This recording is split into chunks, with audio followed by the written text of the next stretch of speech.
2 Korinto Kabanata 7. Taglay kung gayon ang mga pangakong ito, mga pinakamamahal, linisin natin ang sarili natin mula sa buong karumihan ng laman at espiritu, na pinapasakdal ang kabanalan sa pagkatakot sa Diyos. Tanggapin kami, wala kaming pininsalang tao, wala kaming pinasamang tao, wala kaming dinayang tao.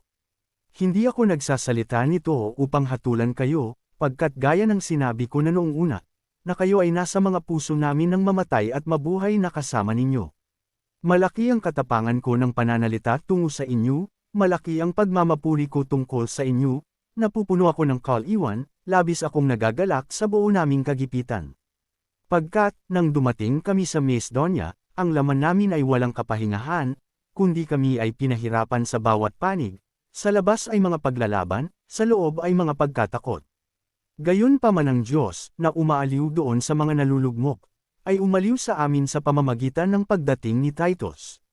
At hindi lamang sa pamamagitan ng pagdating niya, kundi sa pamamagitan ng kagiliwan na ikinaaliw niya sa inyo, nang sinabi niya sa amin ang maalab ninyong paghahangad, ang pagdadalamati ninyo, ang time ninyong pag-iisip tungo sa akin, anupat lalo akong nagalak.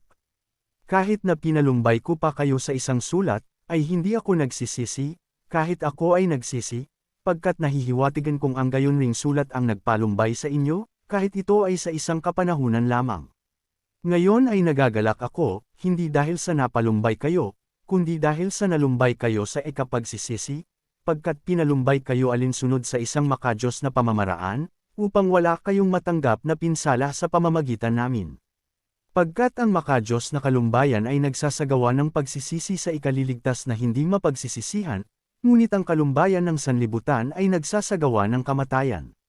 Pagkat masdan ang gayon ding bagay, na ikinalumbay ninyo alinsunod sa isang makadiyos na uri, kung gaanong pagmamalasakit ang ginawa nito sa inyo, oo, kung gaanong pagpapawalang sala sa inyong sarili, oo, kung gaanong pagkagalit, oo, kung gaanong pagkatakot, oo, kung gaanong marubdob na paghahangad, oo, kung gaanong sigasig, oo, kung gaanong paghihiganti. Sa lahat ng bagay ay nasubak na ninyo ang inyong sarili na walang sala sa bagay na ito. Kaya nga, kahit sumulat ako sa inyo, hindi ko ito ginawa dahil sa dahilan niya na gumawa ng kamalian, ni dahil sa dahilan niya na nagtiis ng kamalian, kundi upang ang pagmamalasakit namin patungkol sa inyo sa paningin ng Diyos ay maipakita sa inyo. Kung gayon ay naaliw kami sa kaliwan ninyo, oo, at lalo kaming nagalak ng lumalabis dahil sa kagalakan ni Titus, dahil ang espiritu niya ay pinaginhawa ninyong lahat. Pagkat kung nagmayabang man ako ng anumang bagay sa kanya tungkol sa inyo, ay hindi ako nahihiya, ngunit gaya ng sinalita namin ang lahat ng bagay sa inyo sa katotohanan, maging sa gayon din ang pagmamayabang namin, na ginawa ko sa harap ni Titus, ay natatagpo ang isang katotohanan. At ang panloob niyang pag-ibig ay mas masagana tungo sa inyo, habang naaalala niya ang pagtalima ninyong lahat, kung paanong tinanggap ninyo siya na may pagkatakot at panginginig. Nagagalak ako kung gayon na may pagkakatiwala ako sa inyo sa lahat ng bagay.